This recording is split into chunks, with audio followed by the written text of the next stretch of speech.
Let's find out what's trending online this weekend. TV6's Molly Birch is at the TV6 digital desk. Molly. Well, doctors and medical personnel will probably want to stay away from using artificial intelligence for medical advice.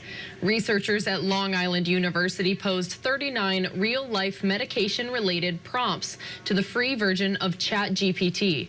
The study found the program provided accurate responses to only about 10 of the questions.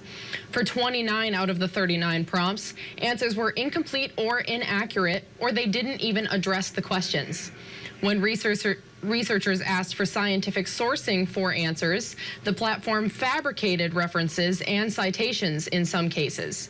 A spokesperson for OpenAI, the organization that develops ChatGPT, says it advises users not to rely on responses as a substitute for professional medical advice or treatment.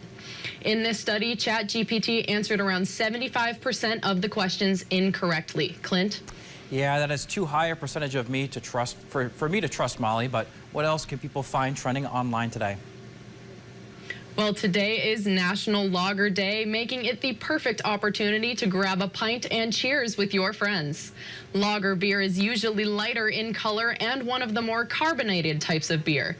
They're brewed from bottom fermenting yeast, which is yeast that can develop in cooler temperatures. The lager originated from the German state Bavaria during the 19th century. And of course, it's always best to celebrate responsibly. Back to you, Clint. Absolutely. I've always loved wheat beers and lagers too. So thank you so much, Molly.